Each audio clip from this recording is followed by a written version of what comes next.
এক যুবকের বহুদিনের স্বপ্ন, সে এক নামকরা বিলাসবহুল হোটেলে কাজ করবে। অবশেষে তার জীবনে যখন স্বপ্নটা সত্যি হওয়ার সুযোগ এলো, তখন তার সামনে এসে দাঁড়ালো এক কঠিন বাস্তবতা, তার দৃষ্টিশক্তির সীমাবদ্ধতা। চাকরিটা তাকে ধরে রাখতে হলে এই শারীরিক সীমাবদ্ধতাকে মেনে নিয়েই তাকে কাজ করার উপায় খুঁজে বের করতে হবে। এখন কিভাবে এই যুবক তার দৃষ্টিশক্তির সীমাবদ্ধতাকে মেনে নিয়ে স্বপ্নের পথে এগিয়ে যাবে, সেই গল্পই আজকে শোনাবো। গল্পের শুরুটা হয় সালিয়া নামের এক তরুণকে দেখিয়ে, যার চোখে ভবিষ্যতের হাজারো স্বপ্ন আর বুকে পাহাড় সমান ইচ্ছে শক্তি রয়েছে। সে ছিল এক জার্মান শ্রীলঙ্কান পরিবারের বড় ছেলে, যে কোনো অল্প বয়সেই জীবনের মানে খুঁজে পেয়েছিল গৌতম বুদ্ধের এক সহজ দর্শনে। সুখ কোনো নির্দিষ্ট গন্তব্য নয়, বরং সুখ লুকিয়ে আছে সেই গন্তব্যে পৌঁছানোর যাত্রাপথে। এই দর্শনে পুঁজি করেই সে তার জীবনকে সাজিয়েছিল। সালিয়া স্থানীয় একটা রেস্টুরেন্টে পার্ট টাইম কাজ করত, আর কাজটা সে এমন মন দিয়ে করত যে হোটেলে সবাই তার প্রশংসার পঞ্চমুখ ছিল। তার স্বপ্ন ছিল একদিন সে একজন বড় হোটেলের প্রফেশনাল ম্যানেজার হবে। এই স্বপ্নের কারণটাও ছিল ভারী মজা। এই বয়সে সে তার জীবনটাকে এমনভাবে গুছিয়ে নিয়েছিল, অনেক প্রাপ্তবয়স্ক মানুষও তেমনটা পারে না। তার সেরা বন্ধু ছিল গুগল ক্যালেন্ডার, যার মাধ্যমে সে তার দৈনিক জীবনের প্রতিটা মুহূর্ত নিখুঁতভাবে পরিকল্পনা করত। রান্নার প্রতিও তার ছিল এক সহজাত টান। রেস্টুরেন্টে যে সুন্দর সুন্দর খাবারগুলো সে পরিবেশন করত, সেগুলো প্রায়ই বাড়িতে এসে নিজের পরিবারের জন্য নতুন করে বানাতো। তার হাতের জাদুতে সাধারণ খাবারও হয়ে উঠত অসাধারণ। তার মা, বাবা, তার ছোট বোন শিলা মুগ্ধ হয়ে দেখত কিভাবে সে একটা সাধারণ ডিশকে নিজের সৃজনশীলতা দিয়ে শিল্পের পর্যায়ে নিয়ে যায়। তার এই প্রতিভা শুধু বাড়ির লোকেরাই নয়, রেস্টুরেন্টের HR ম্যানেজারও চোখে পড়েছিল। তিনি একদিন ভালোবেসে সালিয়াকে বলেছিলেন, হাই স্কুল শেষ হওয়ার পর যদি তুমি এখানে পাকাপাকিভাবে কাজ করতে চাও, আমাদের দরজা তোমার জন্য সব সময় খোলা থাকবে। সত্যি বলতে, ছেলেটি যদি তখন একটা ফুড ব্লগ খুলতো, তাহলে হাই স্কুলে পাশ করার আগেই ইন্টারনেট দুনিয়ার রীতিমতো তারকা হয়ে যেত। কিন্তু জীবন তো আর সরল রেখায় চলে না।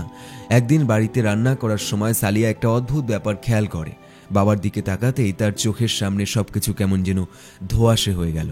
কয়েক মুহূর্তের জন্য সে থমকে দাঁড়ালো, বোঝার চেষ্টা করলো কি হচ্ছে তার সাথে, কিন্তু মায়ের ডাকে তার ঘোর কেটে যায়। সে রান্নাঘরে ফিরে আসে। ব্যাপারটা গুরুতর হয়ে ওঠে স্কুলের এক প্রেজেন্টেশনের দিনে।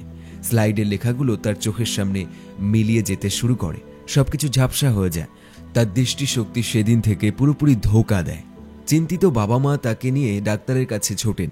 ডাক্তার বিভিন্ন পরীক্ষা নিরীক্ষা করতে শুরু করেন, কিন্তু অবাক হয়ে দেখলেন দৃষ্টিশক্তি সম্পর্কিত কোনো প্রশ্নই সালিয়ার সঠিক উত্তর দিতে পারছে না।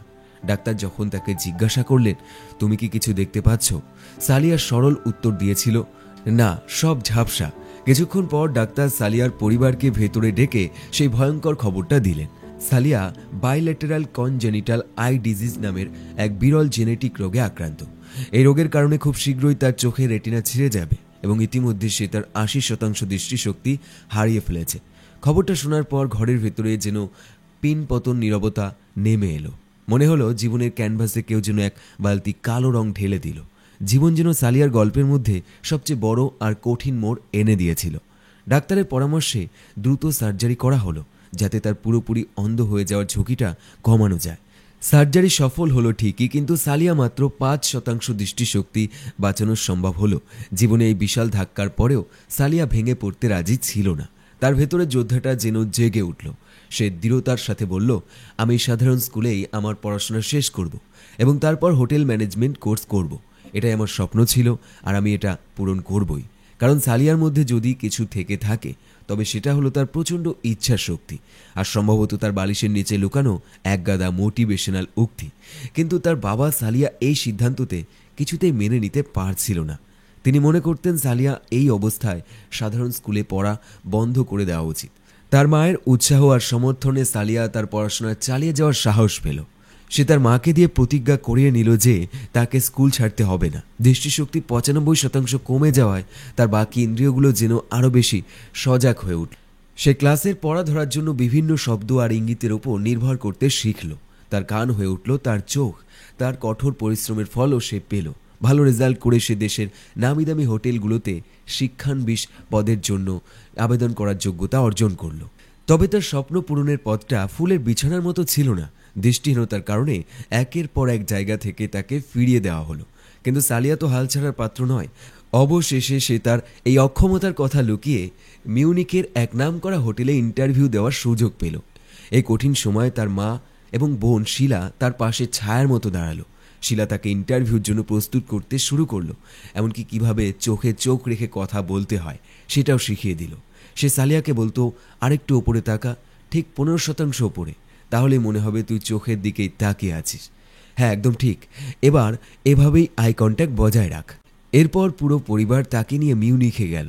সেখানে পৌঁছে সালিয়া হোটেলের প্রবেশপথের সিঁড়িগুলো গুনে গুনে মুখস্থ করে নিল, যাতে তার চলতে কোনো অসুবিধা না হয়। ইন্টারভিউতে সে তার আত্মবিশ্বাস আর আকর্ষণীয় ব্যক্তিত্ব দিয়ে সবাইকে মুগ্ধ করে দিল। সেখানেই তার আলাপ হলো ম্যাক্স নামের আরেক প্রার্থীর সাথে, যার আসলে কাজটার প্রতি তেমন কোনো আগ্রহ ছিলই না। সালিয়া হোটেলের ইতিহাস সম্পর্কে কিছু তথ্য জানিয়ে ম্যাক্সকে সাহায্য করলো, আর মুহূর্তেই ম্যাক্স তার বন্ধু হয়ে গেল।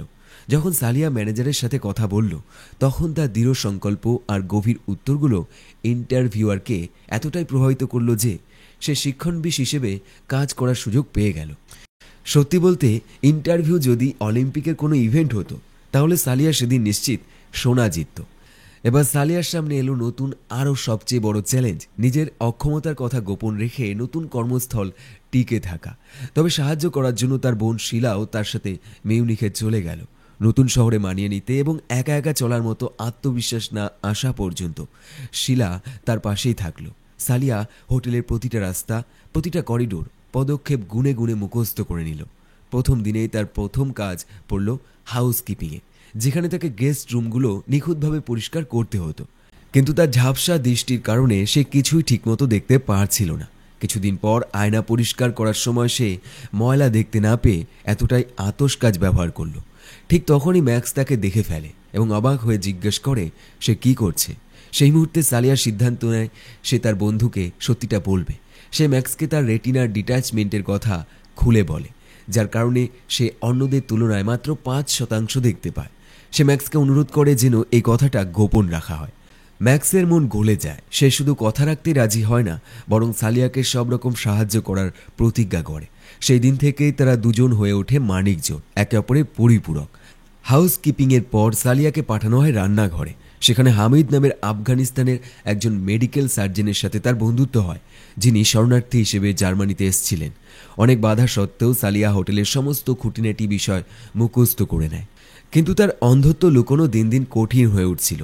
একদিন সে এক মহিলার গান শুনে মুগ্ধ হয়ে যায় এবং জানতে পারে তার নাম লরা। কিন্তু তাদের আলাপ হওয়ার আগেই শেফ ক্রোন এসে তাকে হ্যাম কাটার কাজ দেন। দৃষ্টিশক্তির সমস্যার কারণে সে ভুল করে কাটিং মেশিন নিজের হাতেই কেটে ফেলে। আঘাতটা গুরুতর ছিল এবং শেফ ক্রোনের মনে সন্দেহ জাগে। তিনি সালিয়াকে পরীক্ষা করার জন্য তার চলার পথে একটি বাক্স রেখে দেন। সালিয়া তাতে হোঁচট খেলে বাধ্য হয়ে সত্যিটা স্বীকার করে। কিন্তু শেফ ক্রোন তাকে চাকরি থেকে বের করে না দিয়ে উল্টো তাকে নিরাপদে মেশিনটি ব্যবহার করতে শেখান। এই অপ্রত্যাশিত দয়া সালিয়ার মনে নতুন করে সাহস যোগায়। সবকিছু যখন আবার ঠিকঠাক চলছিল, তখন সালিয়া জানতে পারে যে লরার একজন বয়ফ্রেন্ড আছে। মন ভাঙা সালিয়াকে ম্যাক্স একটা নাইট ক্লাবে নিয়ে যায়।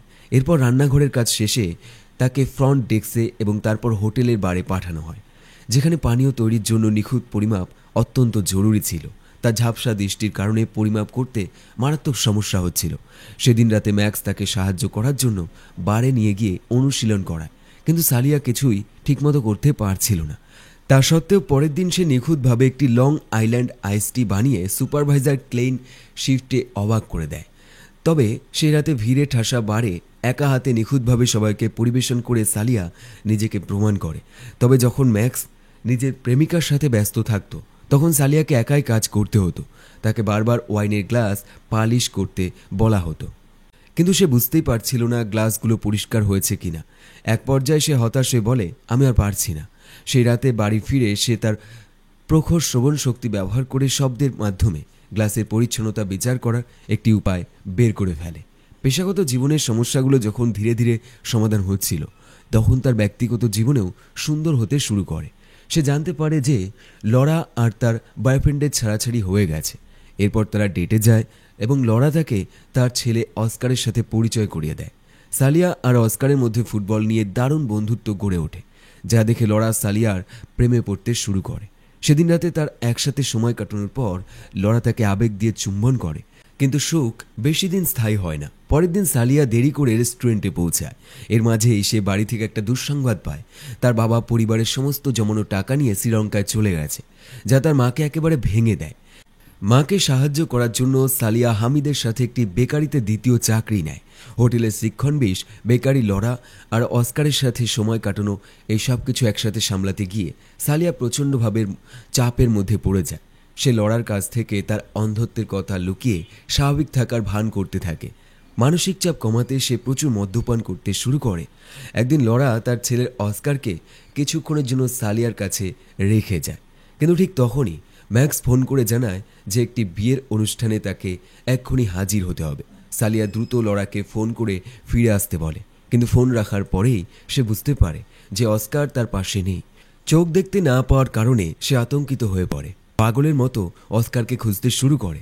লড়া ফিরে এসে এই দৃশ্য দেখে হতবাক হয়ে যায়। অবশেষে চাপের মুখে সালিয়া স্বীকার করে যে সে প্রায় কিছুই দেখতে পায়নি। রাগে আর হতাশায় লড়া তাকে ছেড়ে চলে যায়, আর সালিয়া বুঝতে পারে যে তার মিথ্যা একটা সুন্দর সম্পর্ককে নষ্ট করে দিয়েছে। এই ঘটনার ধাক্কা সামলানোর আগে ম্যাক্স আবারও ফোন করে। সালিয়া কোনো মতে নিজেকে সামলে রেস্টুরেন্টে পৌঁছায়, কিন্তু ক্লান্তি, মানসিক চাপ আর ব্রেকআপের যন্ত্রণা সবকিছু মিলে তার অবস্থা শোচনীয় হয়ে ওঠে। শ্যাম্পেনের গ্লাস নিয়ে যাওয়ার সময় সে টেবিল ক্লথে হোঁচট খেয়ে পড়ে যায় এবং সব গ্লাস ভেঙে চুরমার হয়ে যায়।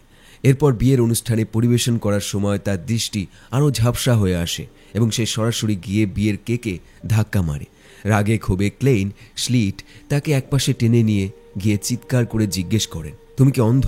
বিধ্বস্ত সালিয়া শেষ পর্যন্ত সত্যিটা স্বীকার করে এবং ক্লেইন শিট তাকে তৎক্ষণাৎ বরখাস্ত করেন।